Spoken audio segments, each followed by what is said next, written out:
Mark Tatum, Deputy Commissioner and COO of the National Basketball Association. Thank you so much. It's a pleasure to be here with you all. Dr. Richard Lapchick, thanks for being with us here on R&R on Sports. Thank you for having me. Civil rights icon, Dr. Edwards, how are you today? I'm doing a heck of a lot better than I deserve, I'll tell you that. Sports commentator, Scoop Jackson. Good to be back on with you all. Ian Griffey Jr., how are you today, sir? I'm good. How about you guys? It's R&R on Sports. R&R on Sports. R&R on R&R.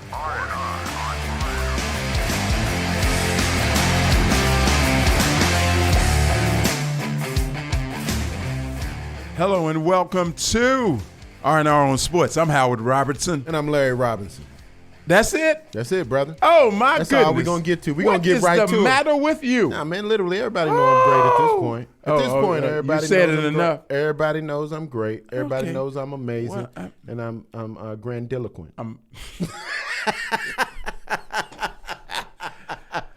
What's going on? How you doing? Man, I'm wonderful, brother. Man, I'm telling you, man, I don't know if what's happening, but sports is getting more and more intriguing, fun, engaging, and everything. What has precipitated this change of opinion on your part? I'm looking at the NFL and all it's going through with the trades and opportunities that are emerging for different players. Mm-hmm. You know, the fact that you can get be 38 years old and get a 4-year contract for over $200 million. Mm-hmm. I'm like, man, these brothers are hitting the lottery every year. And then you can play half the season, get paid, and then you can be like Ben Simmons and literally don't play at all and say, I got mental problems, and just get paid all your money and actually file a lawsuit against the Sixers. So, I mean, it's just And you really think that's good time. for the sport? I think it's just for the intriguing. sports. I think it's intriguing. I think it's fascinating. I think it's engaging. I really like what's happening on the NBA side. You know, and then just another point is that Russell Westbrook said, I'm going to do whatever it takes to win a championship. And then he gets to the season, and now he's been as resistant as he's ever been. So I just look at the whole thing, man, and I look at, you know, what's happening with the Major League Baseball and the fact that they're on strike, and this is the most profitable league for players and whatnot in all of professional sports. No salary caps, no limit on what type of contracts you can give, and there's still acrimony. But here's another way of looking at it, and this is a question actually. Do you think that, and a lot of this came as a national condition from the previous administration, which we won't talk about it, but this thing about this me-ism, if you will, this collective selfishness, if you will. Do you think it's any of that is playing into things that we see going on now in professional sports? I think it's always been there, especially in certain sports like basketball and baseball. I think those are the teams are the sports. It ain't about the team. It ain't about the league. It's about me. It's about me. You know, when you look at, like I said, you can go down the line on the basketball side, but when you look on the baseball side, you have the same personalities. You know, they're just not as popular, but you got the same prima donna personalities, and they're still making that big old bag. I mean, you're talking about folks taking home the bag. Mm-hmm. Baseball players are bringing the bag, and they're getting the bag for real. And I just think it's really fascinating overall. It's interesting. There are a lot of things going on, and we're going to talk about it. These things individually and collectively when we come back. But yeah, I agree with you. Professional sports, I think, is in a very unique position. Very unique position.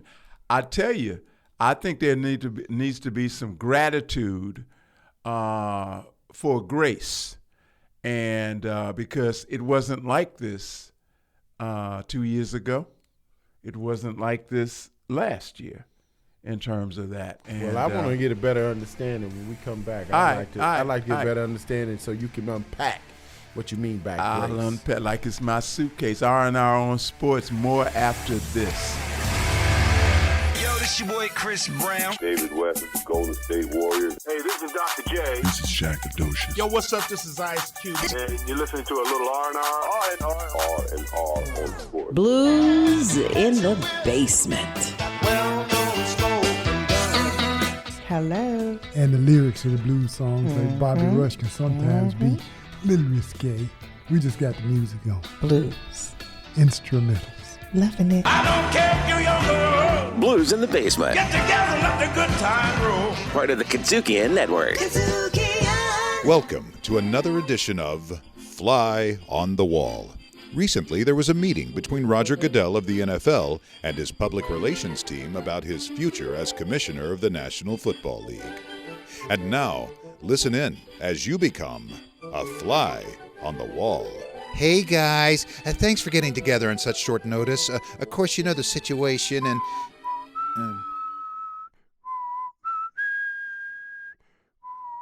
Shut up, Pete. That's very rude. Let him finish. Well, I'm just saying, things don't look so rosy. You're right, and that's why you're here, because I need to know just how we need to spin this thing. Come on, Raj. You're toast, man. So however we spin it, we've got to spin you out of there. Either you resign or get sacked. But how do I keep my good name? You're good. What? Shut up, Pete. That's more rude than before. But I think I got something. You're going to resign because guess what? You're blind. You can't see. You didn't see anything. The video or anything else. So you're resigning from the NFL to be a blind singer. Why should Stevie Wonder and Jose Feliciano be the only ones? We can call you Roger Charles, Ray's distant white cousin. What? Come on, try this. I got a woman. I got a way woman. across town. She's good to me. Now try this. Baby, good. What I say. Baby, what I say. Baby, what I say right now. Baby, what I we'll say get it together. right. We'll get it together. Look, Pete, you still got Jay-Z's number? Yeah, I got it. Just talk to Jay. Call him. This is going to be great. This is going to be great. Come on. I got a woman. I got a woman. Oh, Lord. Hello? Hey, Jay-Z. Listen, man, I'm calling with Roger Goodell, man. He's going to be the next great. Listen to this. I got a woman. I got a woman. Way across town. She's good to me. Baby, it's going to be dynamic, man. It's going to be fantastic, but we need you to produce it, man. Hey, B, put Blue down. Come on over and listen to this. Hey. I got a woman. I got a woman. Way across town. Way over there. We can get it together in the mix, man. Well, I got a woman way over town that's good to me. Oh, yeah. Say, I got a woman way over town good to me. Oh, yeah. She give me money. Riffin' on jazz. So all the artists today must be ladies. Must be. Oh, my favorite. You got a problem? No, that's my favorite. See, I knew. Riffin' on jazz on the Kazukian Network. Kazukian! Welcome back to R&R on Sports. That LMAO was crazy, man. We need some new ones. We need to get some new ones. Can you do some writing, bro? Yeah. Can you do some writing? I'll get back into it. All right. I'll get back into it.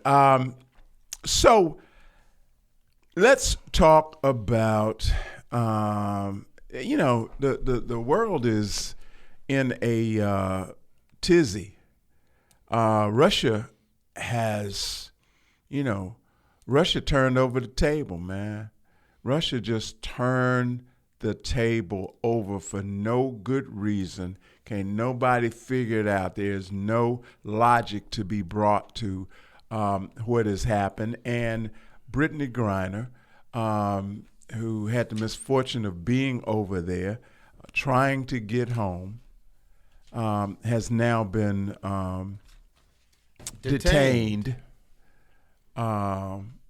And we don't really and know it's what because that means she in terms supposedly of that. had drugs, which if you've been working in Russia for as long as Brittany Griner has been working in Russia, would you know better? You would know way better than to be running around with some hashish or any other banned substance, drugs, Add anything. those to the other many lies that are being told on a daily basis to the Russian people and allegedly, tried to be told to everybody else. Well, I think it's really interesting that they're going to use this young lady as a pawn, political pawn.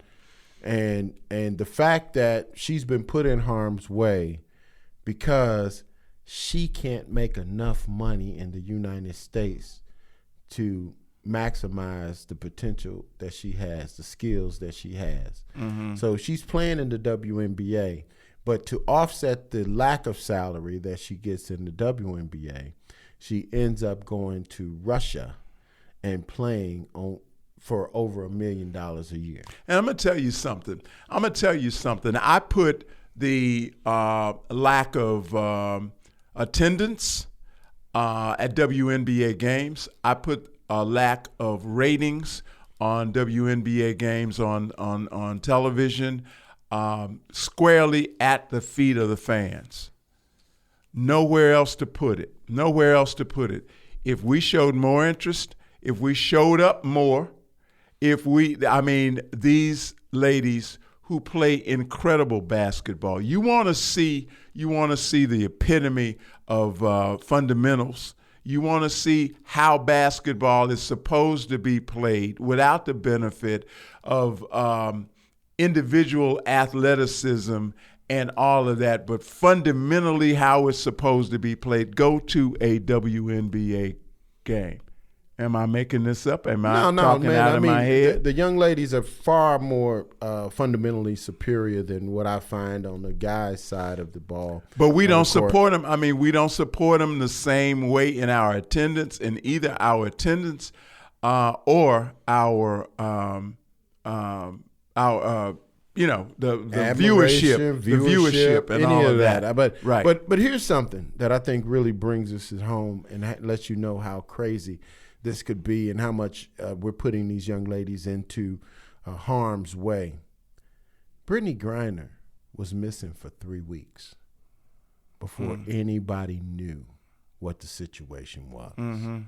So now you're talking about a young lady. Now this young lady is less than 30 at least. I don't know exact time, exact age, but can you imagine being held in a Russian jail, prison, anything for 3 weeks and no one knew about it? They thinking she's gone on about her regular job, playing for the Russian basketball team she plays for.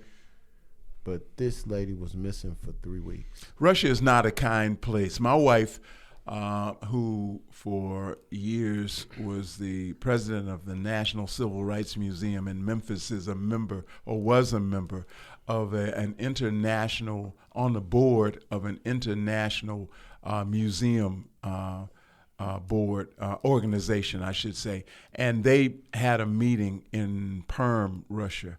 And Bev's been all over the world, most literally. And Russia was not comfortable for her as a black woman. Wow. At all. Wow. Not at all. So you take what Bev has said, and then you factor in that all these WNBA players are making a pilgrimage to Russia every WNBA offseason to really make good coin at what they do professionally. Right. And so they putting themselves in harm's way. And now that's exacerbated by politics and war. Yeah, and war. Very much so. Yeah. Very much so. Yeah. Listen, blessings and for all the Brittany best, Griner. and please pray for Brittany Griner. Absolutely. So let's keep it. Thoughts about. Go ahead. I was going to say, let's keep it in this space of money and sports. So, okay. You got this young man at the Atlanta Falcons who bet $1,500 and has been banned for a year. However, you got the NFL, you got the NBA, and you got many professional sports franchises are playing in this gambling space. Absolutely. Doing deals with Absolutely. DraftKings. Their biggest sponsors. Yeah, now you know, are, MGM, yeah, absolutely. MGM, Absolutely. and all of these different things. You know, I really have Caesars. I mean, I'm having a problem. Now I understand you don't want a player betting on a game, especially a game that they're playing in. However, how is the NBA, NFL, and professional sports going to get in bed with the gamblers and the gambling platforms, and then you say, hey, players, you can't gamble, but we can make money off this? To the tune of the Mickey Mouse Fan Club song, HYPCRISY,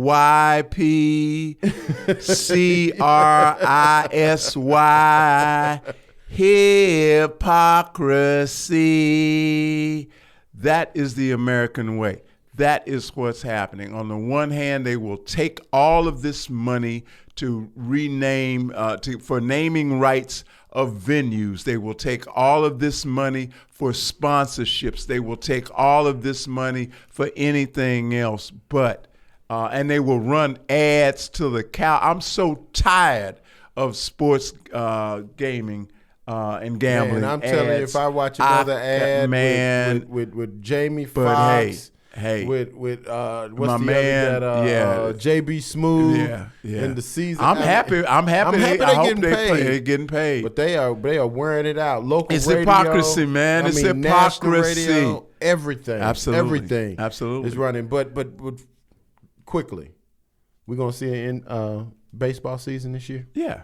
You think we're gonna see one? Yeah, I do. Yeah, even though they've delayed it. You're gonna see a baseball. You think it's gonna be a baseball season? Absolutely. All right.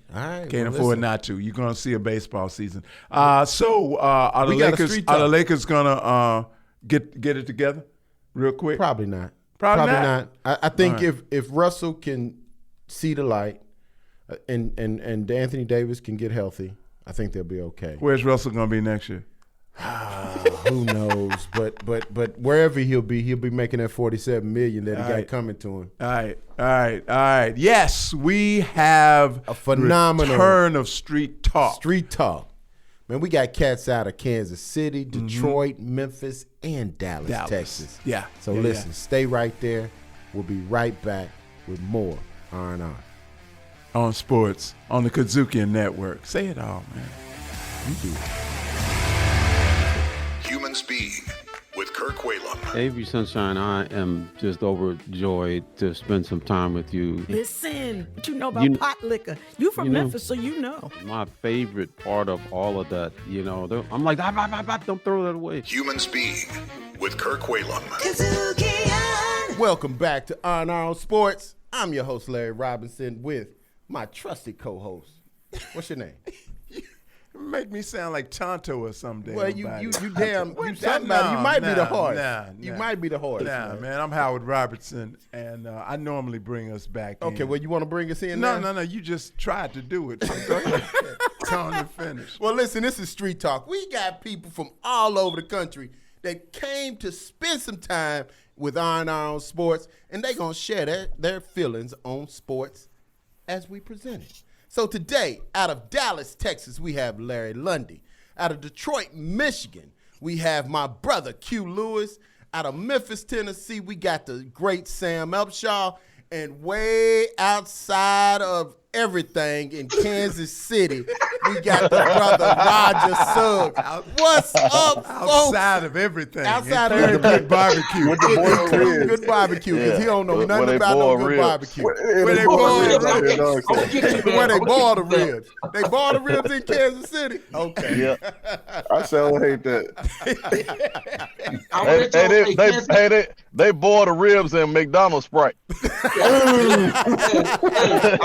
I want y'all to hear this, Kansas City, because they microwave their ribs. Listen, let's get into it, guys. Listen, Roger, you brought up a heck of a topic in regards to the fact that we had a Super Bowl show, and the Super Bowl halftime became a topic of a lot of conversation. And there's been a lot of conversation about the fact that Jay-Z threatened to quit if they weren't absolutely able to be their natural selves. Snoop wearing his Crip colors, 50 Cent acting like he's in prison, so on and so forth. Eminem taking a kneel like Colin Kaepernick. What's your take on it, Roger? Start us off. I think it's a symbolism again. I think they figured us out. You can give us symbolism, and we were back down.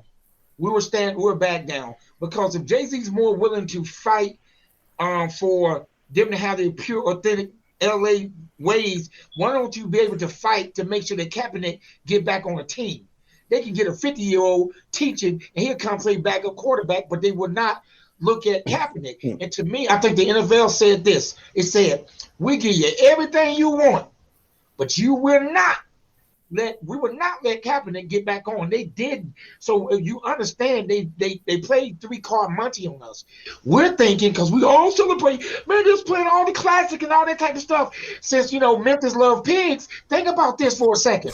The pig eating all this slop. It feels so good, he don't realize he heading to the slaughterhouse. So my thing is symbolism once again. Jay-Z get the bag, not knocking that. It looked good. The nostalgic thing of them being on stage looked good. But what's so sad is Kaepernick never played again. But do you think that was anybody's expectation? Say again? Well, do you think that was anybody's expectation? Of what? That he would get to come back again, that after that kind of Super Bowl show, suddenly somebody would have a change of heart and let him back in the league. I don't think anybody expected that. But my whole point of the matter is we're dancing and it never happened. We get hung up on the symbolism.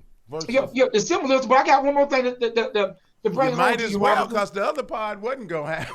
That ain't going to happen. Right.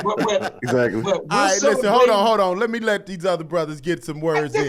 Larry Lundy. Come on, Larry. What you got? Well, I'm really, it's really past. It's March now, man. So I'm really, what's today? Because I think Kaepernick, everything, says is right, but he took the money, he negotiated a deal, and he's bigger now than he would ever be playing. So he's never going to risk that anyway. Right. So he's going to, continue to be bigger off the field and chime in when he has to. And he took the money, he settled.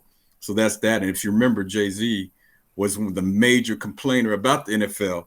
And he flipped that into getting on his side, getting a contract to manage the halftime show. Right, he said, I'm not blaming any of those brothers. They made it happen, and both coming out, on top of that one, even though he didn't get a chance to play again. Sam, your thoughts? I don't think Kaepernick really wanted to play anymore after that. I mean, who wants to go back and work for an organization that shows them the highest level of disrespect? You know what I mean? I'm not saying he didn't have the fire or desire to play football, but I mean, this is a bad, it's like a bad breakup at that point, and I have to agree with Larry that he really came out better in the situation because he doesn't have to walk around at, 40 years old, all broken up and stuff like a lot of guys do. And he got the bag, and his jersey sells out as soon as it comes out. So, absolutely. You know what I mean? I think, and I'm not disagreeing with Roger about the symbolism that we get satisfied and we get, kind of pacified with that. But I think in Cap's situation is bigger than Cap. You know what I mean? It became about the black coaches, the black trainers, the black referees and other black quarterbacks that's coming, behind Cap that it really, takes a different meaning to. So, yeah, I think Cap's all right. Great transition. So given that it's bigger than Cap, talk about Brian Flores. He did get a job. Talk about Q, what's your thoughts on it, Q? Give us your thoughts. Man, I had to turn my mic down real quick because my heat came on because it's still cold out here. But with the brother, for me though, like it's a consolation prize, bro. And I was like, I know that he wanted to stay in the NFL. Like him getting I think he I can't remember, he a position coach, and then Lovie Smith getting the head coaching job over for the Texans. I think all of those are consolation prizes. Like it's cool, but I'm not sure if that would have happened if they hadn't made such an uproar. I really don't know what to say about the situation itself, because the reality of it is that I think the coaching or the hiring process is not going to change. I think what they did was just kind of like the halftime show. They did enough just to satisfy us so we can try to move to the next subject. I don't know if it's really going to be effective, though. So Larry and I talked about this. What you have is a dynamic of trying to tell billionaires with a B, trying to tell billionaires how to run their business. And they do not take to that well. They don't give a damn about right or fair or any of that. Their pushback is against somebody trying to tell them what to do when their names are on the bottom of these multi-gazillion dollar checks that these athletes are making. What do you guys say? I mean, what can we do? What should we do about that kind of situation? Well, the whole point of what I was talking about with the symbolism was to lead up to Flores, what Sam got in, was the fact that no Kaepernick ain't going to play. What I mean by Kaepernick is the fact that we're dancing on stage, and like you say, Kaepernick didn't play, and then that leads me to Brian Flores. There's racism right in front of our faces, but if you're an outsider looking in, everything is cool in the black community. We're dancing, doing Snoop Dogg on the stage. The NFL is doing great, and right under our nose, it's a coach just telling you that he's been discriminated against. It takes another black coach to get him on with Pittsburgh. So all I'm saying is, billionaires, you're right. They don't like to be told what to do until you hit their pockets. And what we have lost, and I think we'll never get now, is that power that the 60s That's a good point. was able to do. Was able to do to say, you know what made the bus and boycott stand up was they literally for months didn't get on the bus. Absolutely. Didn't go to the gas station. And you know why it won't happen? You know why it won't happen anymore? Because we will not sacrifice. Oh yeah, Do the Right Thing movie. I ain't gonna boycott that pizza place. Those pizzas be good. Well, listen, we're gonna close out this segment with that, and we're gonna be right back with more Street Talk on R&R on Sports right after this. Hey, I'm Williams Brack, co-host of Grind Set. The insight you gain from us and our guests will motivate you to take the leap into entrepreneurship. So stay with us. What's your grind set? And if you happen to miss some of our episodes, make sure to check us out on Spotify, Apple Podcasts, TuneIn, Stitcher, or your favorite podcast provider. Grind Set on the Kadzukian Network. Welcome back to R&R on Sports. Knew he was going to do that. Street Talk, popular segment that we used to do but don't do anywhere near enough anymore.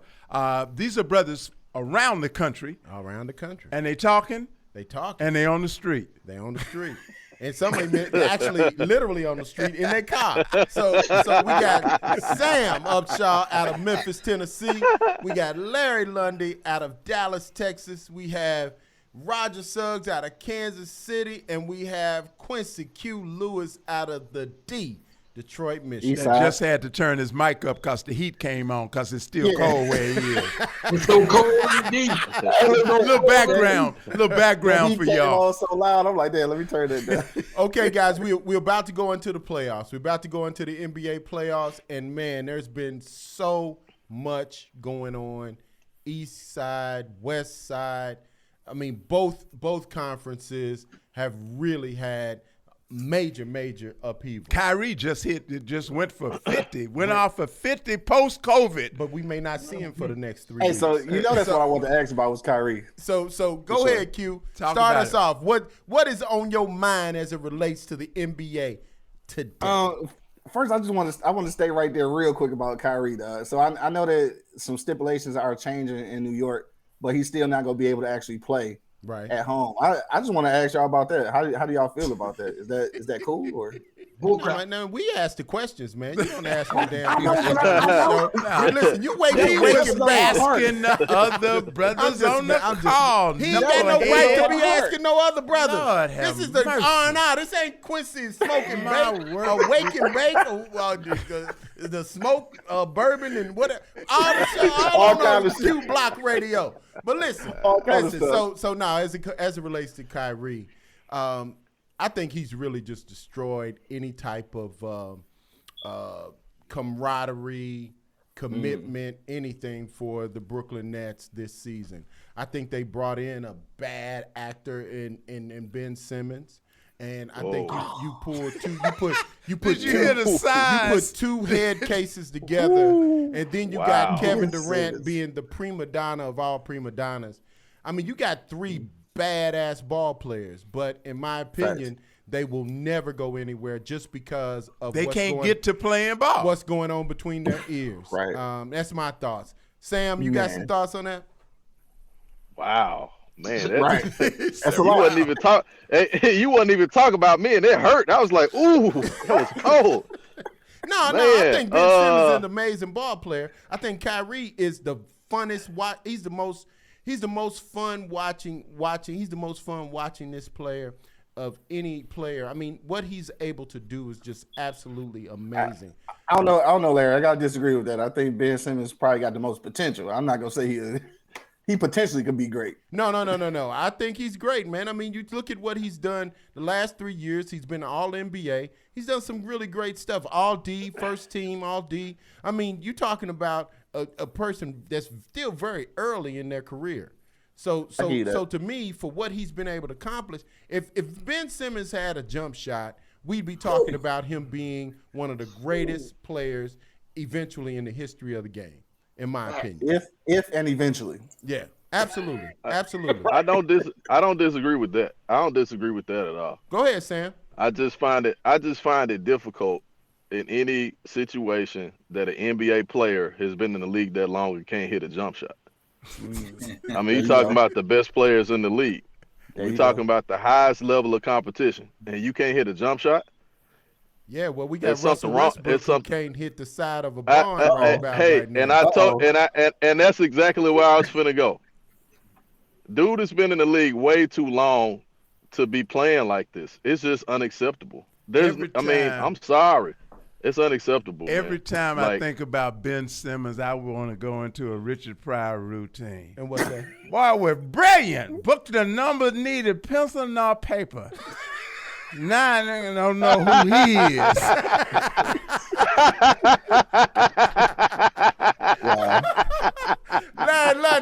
Larry London, what, give us your professorial perspective. Yeah, I'm gonna give you two things. It kind of shows the state that we're in society and the whole that the NBA would even allow the Kyrie rules because they need star power. The Lakers are tanking. You're not going to have LeBron. And this could be one of the most exciting competitive NBA seasons over. You got Miami, the Bucks, and Philly, and Brooklyn in the East, Chicago. And in the West, you got Phoenix and Golden State and, even Dallas and Utah putting up fights. Dallas, and you're going to have all this competition, but they're still lacking. Memphis, sorry. I got to interject. Interject. Number 2 team in the league. Number 2, Come baby. on. Hey, Jay Moran's the most exciting player in the league. You keep him healthy. Hope he don't be a D-Rose, but keep him healthy. But what I'm saying is the NBA is even saying, like, hey, we still need this star power. And so, the Lakers may not even be in the playoffs. So I think you sit back and watch some competitive basketball and see what happens. Roger?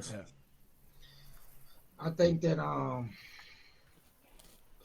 this is how you'd act in the wait a minute, hold on. This is how you'd act in the barbershop. You be pausing and carrying on. You know about 20 brothers done said something by the time you said your point in the barbershop. So, bro, you got to come in quickly. So let's do this again. Roger. I'm trying to be Otis Williams, but you want me to be David Ruffin? Be David Ruffin. Be David Ruffin. Be David Ruffin. Ain't nobody come to see you, Otis. I know this right. Kyrie to me should never have been banned from basketball. First of all, as we see as time don't pass by, wear one, don't wear it, take it, don't, whatever. Because if you saying that you're going to stop him from doing that, it makes no sense if the opposing team can come there and play in your facilities. It's the dumbest rule ever just to try to prove a point. And I still think you don't want to face that team in the playoffs. You do not want to face that team in the playoffs. So just like nobody wants to face Memphis. You couldn't put them in the bucket and pour them on Memphis. You don't want to face all that talent. I just think that Kyrie, and I think you're wrong about Ben. I think that Ben will have his redemption with the Nets because he's not going to be able to be worried about shooting and stuff. He can do what got him all pro, pass the ball, play D, and all that stuff. Dennis Robbins can't shoot. Dennis Robbins couldn't shoot, but he got the job done. That's true enough. True enough. He got the job done. Robin was a power forward. I was gonna say he's a power Robin forward. wasn't a point guard though. Ben Simmons can play all positions. How often did Robin? All right, But Q, that's let's it. give Like Q, Rodman let's give was a Q the floor real rebounder. quick. Let's Okay, give Q it's the two floor. different players. That's very true. But Then even that's what- how if do you Avery become all Johnson pro can shoot, he can get in the gym and work on his jump shot. Avery Johnson. Q, oh what my you got, God. man? What you got Man, on look, this, I ain't Q? gonna hold you up. I ain't got nothing to say about nothing except shout out to my dog Motorcade, dog. Shout out to my man Cade Cunningham from the Pistons. Oh, we you ain't being a winning real nothing. homer right now. Yeah. You being a We- real homer. Hey, I'm Hey, if just I saying, wanted we- to hear a homer, I'd Yeah. go on to Sam. How the Sam, Pistons Sam, doing? go ahead, Sam. What you got to say about the Grizzlies? I had to give us some love right quick. Hey man, listen. Hey, the Grizzlies are the funnest team to watch. They also are more dangerous than anybody else right now. Yes. The reason I say that is because they don't care who they play. They don't care who shows up on the floor. It could be LeBron, it could be Russ, it could be they don't care. They think they can beat anybody. Absolutely. Yep. Yeah. Right. And Absolutely. the way that Ja is playing, Ja doesn't care who's on the floor. He's saying he's the best right now. And when your teammates He is. believe that you're the best, and when they believe you're there and they follow you there, they become, and they're young. And they're young. That's even more Yeah. dangerous Yeah. because the He's Lakers better- are old he's as an crap. upgraded version of AI in Golden State, Golden State. Yeah, Go ahead. Go yeah. ahead. And Golden if you State. look at the talent, everybody's older now, guys. Yeah. Yeah, Golden State's getting older. You know what I mean? Sure. I mean, all these guys are getting. I mean, with the exception of Giannis and those guys, like everybody's getting older. Yeah, And a Phoenix team is like young, Memphis too. is scared. Phoenix is young, with the Phoenix exception of Chris very Paul, young. obviously. But their team is their team outside of him is young. That's what makes them dangerous. Mm-hmm. And if we look at it, Father Time is just catching up with everybody else, man. That's just what it is. All right, you know. so I'm gonna And- put and- all y'all on the spot right now. I wanna hear it. Who do you got from the East? Who do you got from the West? And then who do you got winning it all? Right now, today on R&R Wow. Sports Street Talk, we're gonna start with Roger Suggs. Give me predictions. make Give me me the go first. East. Give me the West, and then who's gonna reign in the end. And we're gonna bring this back after the championship. Okay. Uh-oh. Give me Milwaukee beating the Nets. And on that side, give me. I love underdog teams. Give me Memphis. Memphis I in think the the West. two Memphis youngest- in the West. You got Two youngest Milwaukee Bulls in go the against East. each other. All right, who you got coming out in the final? I got. I'm gonna give it to. I think Giannis will win back to back. Milwaukee going back to back. All right, Larry, what you got? You know, I'm similar to that, but I'm thinking that when you get hungry and you get that close and you that old like Chris Paul, you might not even get there again. I'm thinking Phoenix is going to beat Golden State when Draymond gets back or Memphis, whoever gets there. And Phoenix is going to come out of the West. Okay. And I think Doc got so close and took all that embrace. He traded his son-in-law to the Nets, so he got to win. Yeah. So you got Philly I coming think it's out. gonna You be got Philly Philly and coming Phoenix. out of the East. Okay. Who you Yeah, got taking and then it I off? think and this is tough, but I'm think Phoenix. After last year, this is it. All right. We got a Milwaukee repeating. We got a Phoenix with their first one. Sam, what you got? Oh man, I'm gonna pick. I don't say it's easy, but I believe Milwaukee is coming back out of the East. Okay. They just too strong, and ain't nobody stopping Chris Middleton at the end of the day. Ain't nobody talking about him, but that dude is on another planet. Absolutely. I ain't seen nothing like him. He like that old school dude, In the West, I'm gonna say Phoenix coming out of the West. I think Chris Paul is gonna do as much as he possibly can to galvanize those young guys, and get them back to where they were. And I think I'm gonna say I'm gonna go out on a limb and say Phoenix wins the championship this year. I think they split. I don't think Milwaukee repeats. All right, down last and certainly not least, we have Quincy Q. Lewis. What you got, brother? East, West, and final. I'm super surprised because I thought I was going to be the only one that said Phoenix. And the only reason I say that is because I wanted Phoenix to win last year. Mm-hmm. So, and I thought last year was probably going to be they last hurrah. Like I thought it was going to be their last shot, but they still look good this year. So I'm going back with Phoenix again because I wanted them to win last year. Milwaukee, I don't think they're going back. I'm honestly still holding out for this Brooklyn team. So I'm gonna say Brooklyn going back or not going back, but going from the East. If they go up against Phoenix, though, I want Chris Paul to get one. So I'm going for Chris Paul to win the whole thing. They would not win that game. All right. You don't think so? All right. Now listen, guys. You better not let Kevin Durant get in the finals. We are writing this. We writing all this down, and we're gonna come back to you four to talk Phoenix about after the Memphis. championship. You see who I picked? You see this dude who talking about we microwave ribs? You see who he picked? I want y'all to know that, Memphis. Yeah, come on. Yeah, he done got delusional. Appreciate y'all being here with us here. Better than Nick Ribs. R&R. Nick Ribs. We got to have you back. We got to have y'all back. And real soon. You're listening to R&R on Sports on the Kazuki Network, and we appreciate it. We'll be back right after this. Blues in the basement. And you know something else too, as we talk about Tied these in, things, baby, tied in. this music is the foundation of every music that everybody hears now. It's blues in the basement, y'all. I don't care if you're young or old. Blues in the Basement. Get together, let the good time roll. Part of the Kazuki Network. Welcome back for more as we head toward the door. See you here on R&R on Sports on the Kazuki Network, and we're getting ready to get out of here. Get up out and of here. What you got? Well, I want to shout out this young brother that I saw, who plays for the University of Tennessee Chattanooga Moccasins. Okay. And he took the ball with 4 seconds left. They were down by 2 or 1, down by 1. Mm-hmm. Raced down the court to the logo. Pulled up. Pulled up like Steph. Pulled up, baby. And I mean, that shot was so pure and sweet.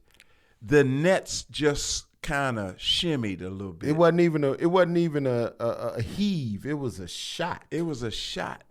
And the nets, it was so true that the nets just kind of did a little shake. And it was done. They won by 1. And so Baptiste, something John Baptiste. David John Baptiste. Yes. Congratulations. Shout out to you, brother. Yeah. They're going to the big dance. Good for UTC. Fantastic. Well, listen, I got another shout out, one that everybody knows a little bit. But he's been doing this thing, these random acts of kindness. And, man, I think it's just amazing what this cat is doing. And I'm speaking of none other than Shaquille O'Neal. Shaq. I mean, Shaq is real deal. Had a family that the husband, they had kids and whatnot. The husband had lost his job or needed a vehicle. So they got him a vehicle for the family because they had like 6, 7 kids. Mm-hmm. Then he ended up buying the guy a work truck and allowing him to be able to get his business back on track. And then I've heard of Shaq buying groceries and things like that at random places. And, man. Routinely, regularly. It's routine. Yeah. And I just want to say shout out, Big Daddy. Really appreciate what you're doing, giving people some light in this time of definite trouble and darkness at times. So just shout out to Shaq. Absolutely. We appreciate you being with us here on R&R on Sports every week like you always are. We ask you to continue to check us out on your favorite podcast provider. Download the Kazukian app, and you can get us anytime, day or night that you please. Thank you very, very much. And with that. Just say bye, man. Just say bye and finish so I can do my part. by and finish. All right, so listen, thank you for listening to Iron on Sports. We'll be back next week. Don't forget, we love you. Peace. You a knucklehead. You've been listening to a little R&R on sports, written and produced by Howard Robertson, Larry Robinson, recorded and mixed in Memphis, Tennessee.